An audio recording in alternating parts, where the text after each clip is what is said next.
Excuse me, pardon, is this the trail to the archaeological site? Give me all your money, gringo. Well, why are you pulling out a knife? Give me all your money, gringo. Look, I live in that van over there. Do you really think I have any money? Oh, here, man, you need it more than me. Oh, thanks, I can get a taco.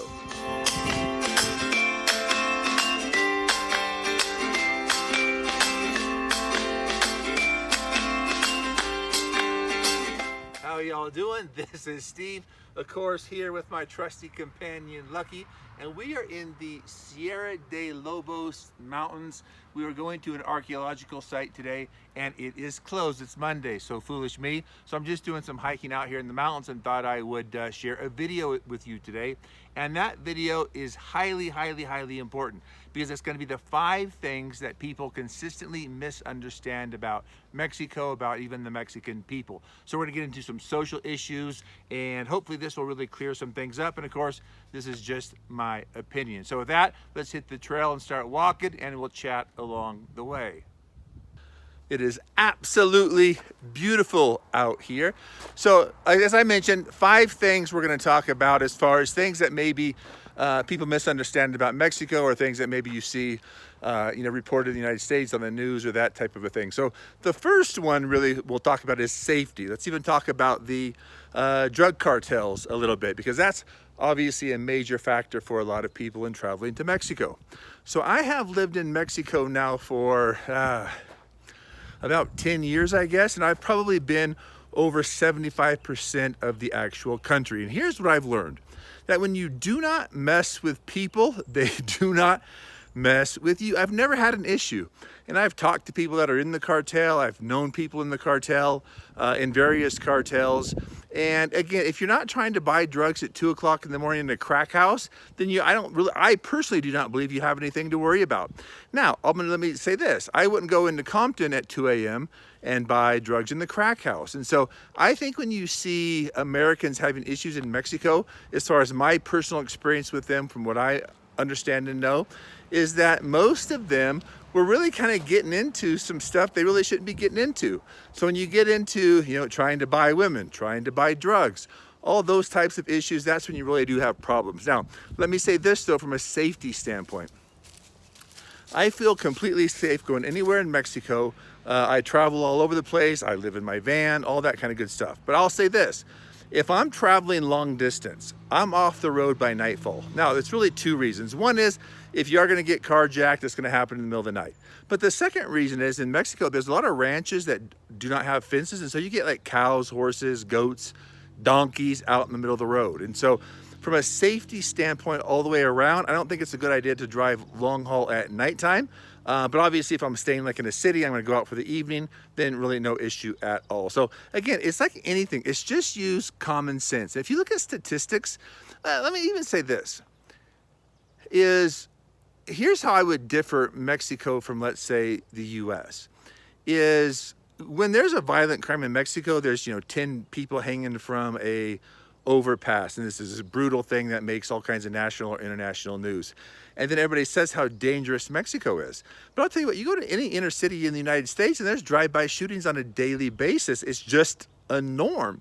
And so atypically, the people that are hanging from the overpass, those are other cartels. Those are, people that really try to kind of violate or, go against some of the drug cartel type stuff. And so again, if you're just out here experiencing life and you're not involved in all that junk, I think it's very, very, very safe. And again, in my 10 plus years in Mexico, I've never had any kind of issue whatsoever when it came to violence or anything along that line. Okay, the second thing that I want to address is really judging Mexico on either the border towns or the major tourist cities. And so I lived in Cabo San Lucas for many, many years. But I'll tell you, Cabo San Lucas is not a fair reflection of the country of Mexico. And so let me tell you what used to frustrate the living daylights out of me. And that was, I walk down the street and someone comes up to me and says, "Hey, do you want to go fishing?" No. "Do you want to buy marijuana?" No. "Do you want cocaine?" No. "Do you want to buy girls?" No. And so I always called it the 4-step sales process. But that is a judgment that many of us as Americans kind of say that's the whole country, and it's simply not. If you go into mainland Mexico at all, you don't see that type of behavior. It's just normal people living everyday normal lives. And so let's not judge an entire country based upon, one, where we go for tourism, or two, the stuff that goes on in the borders. Because at the borders, let's take a Juarez or a TG, a Tijuana, you have people from not just Mexico, but from all kinds of countries in South America.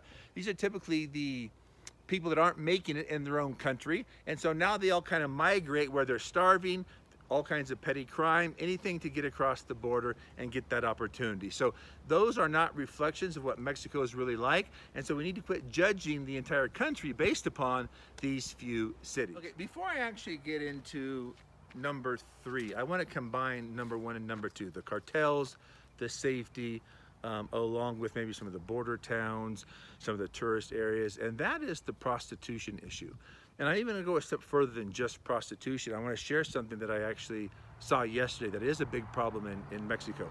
And this is the one thing that I think is maybe the biggest problem, and that is, I would just say, the exploitation of children.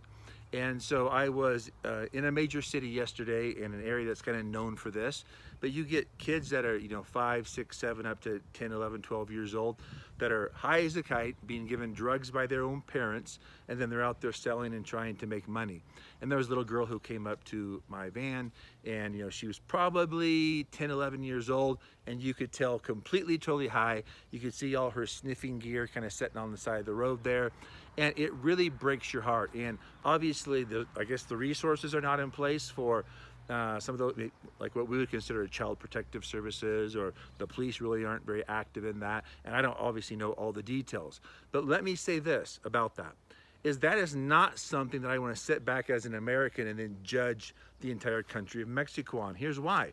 Because child prostitution, slavery, exploitation is a worldwide issue, and much of that issue, where the end result becomes, is these people end up in the US being sold into this stuff. And it's absolutely horrible, it's absolutely disgusting, and I don't have the answers, but I'll tell you what, it's breaking my heart, and we have to do a better job as people to really take control of this. And here's even, I think, the sadder part, or here I think is what makes it maybe hard to control, possibly, is you get some wealthy, powerful person like a Jeffrey Epstein, who is dealing with US presidents, who's dealing with people like Bill Gates, reports of him on Epstein's plane going to these islands. When you have the most powerful, wealthy people in the world that are engaging, supposedly, in this type of activity, then obviously it makes it awfully difficult for governmental agencies or what have you to really step in. So I don't know what the answers are. I just know it's a major issue, but I'm not going to necessarily judge a country on that.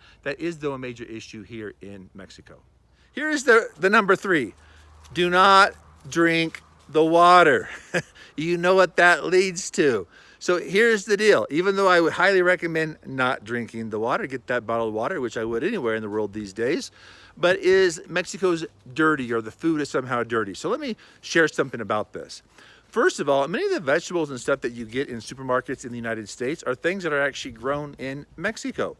Now, here's the part that I love about the food in Mexico, is you have what's known as a carniceria as well as a fruteria. And so what a fruteria is a place that sells primarily fruits and vegetables. Now, these are not things that are being shipped in from other parts of the country. These are things pretty much that are grown locally. That's a 99% truth. And then you get a carniceria, which is kind of like a butcher. And that's, you go there and you buy your meat, your steak, what have you, and that's stuff that was butchered literally that morning. And so the food is much, much fresher in these than they are even in, let's say, a traditional supermarket. Now, here's what I do know to be true, is when you come to Mexico, or when you travel anywhere in the world, different parts of the world have different types of bacteria. And so right in your gut is, thousands and millions of different types of bacteria. And so if your body's not used to the bacteria of a particular reason, you haven't built up an immune system, it can cause you some discomfort. Now understand this, when a Mexican travels to the United States, guess what happened? They get the revenge just like you get the revenge coming here. So it's not a dirty issue, it's a bacteria issue, okay? Okay, so the fourth thing is the education. And so what do I mean by that? So let's talk about the school system and education here in Mexico. Now, I don't have small children that are in school in Mexico. So I'm going to rely somewhat on my friends, and then I'll kind of tell you what I know about the university system and some things along that line. And so first of all, the school system for primary children, for, let's say your kindergarten to 8th grade, those types of grades. Those kids are more advanced atypically than the kids are in the US, especially there's amazing private schools down in Mexico that far exceed typically what the education is at a lower level in the United States. And so I've known kids to come down to Mexico and they're actually a year or two behind. The other cool thing about the educational system in Mexico is you don't have near the violence, all the school shootings and all that. I remember a few years ago there was the first ever school shooting in Mexico, and it was like this huge deal. And we always joke, Mexico is always 5 years or 10 years behind the U.S. Well, maybe it's 5-10 years behind that in school shootings. But once you get into high school, I do think there is a decline in the educational system. I know a lot of, let's say, wealthier families end up sending children to high school in the States, or you're really at some elite private schools that are very, very good. But let's then get into talking about university. So understand this, understand about the professionals in Mexico, because we get this idea because we look at Mexicans that have maybe illegally crossed the border. They're out there working in agricultural, for minimum wage, picking in the field, or half of minimum wage. That's not Mexico if you're actually living in the country. Understand this. You have some great doctors, engineers. You have some of the best marine biologists. For example, at Angela's Hospital in Tijuana is where the first gastro bypass surgery was ever done. That's where that surgery and procedure was actually done. If I, knock on wood, I don't even want to say this, but if I were to get cancer, I would come to Mexico because there's a lot better treatments than just here's some radiation and here's some chemotherapy. I've known many people do cancer recoveries in Mexico because there's a lot better treatment styles.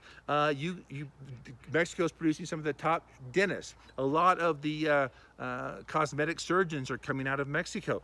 And so there are a ton of great programs. The Monterrey, Tecnológico de Monterrey is a very, very prestigious school in business. And so a lot of prestigious universities are in Mexico that's producing highly educated person. Okay, so again, the educational system I think is very, very good. Again, it's just like anywhere, what the community you're in, what city you're in, obviously those things play a role just like they do in the US, but it's definitely not something to look down upon in Mexico. So here is the fifth and final reason, or I think thing that we can sometimes not understand, misunderstand, maybe even judge a people group on. And that is obviously the native language of Mexico is Spanish. It's not English. And I've literally heard Americans come down and get frustrated because maybe they're talking to someone who doesn't fully understand what they're saying. Obviously, if we're going to be in another country, we have some kind of responsibility to at least adapt and learn some Spanish and what have you. Having said that, my Spanish to this day is not that great, yet I'm still here and I don't have too many problems. I say that to say that I think 90% of the Mexican people try very, very hard to understand and to help you and to work with you. It's not uncommon if I'm out having a conversation somewhere and there is some kind of misunderstanding that someone else who does speak good English is going to maybe even step in and offer some translation help. But also, we don't want to use a lack of speaking English because, again, many Mexicans do speak English. It's taught in most of the public schools. But the ones that do not, that doesn't mean they're somehow less intelligent or we judge them educationally, because again, that would be the equivalent of saying you don't speak French, therefore you're an idiot. And that's just simply not the case. And so what we do want to understand is simply come from a perspective of understanding. Mexico is not a perfect country. If you talk to your average Mexican, they would probably tell you about some politics that aren't too great and some other issues along that line. Hey there, Lucky's running over here. And so there's all kinds of issues that come up in Mexico. But by and large, overall, it is a great place to visit. It's a great place to bring your tourism dollars. It's a great place to hang out. I think the people are absolutely wonderful. And we just want to be careful about the judgments that we place, because everything you see on the news back in the States simply isn't all that accurate. Matter of fact, I am heading out in the next few days to Durango.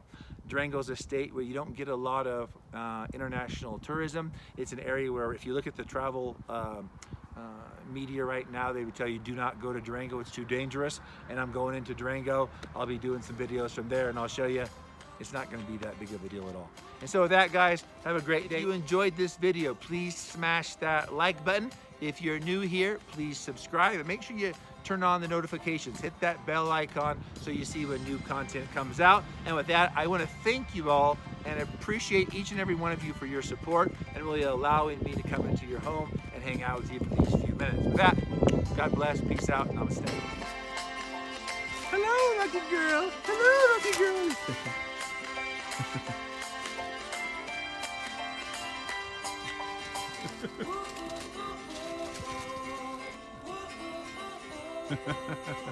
You crazy girl? You crazy girl?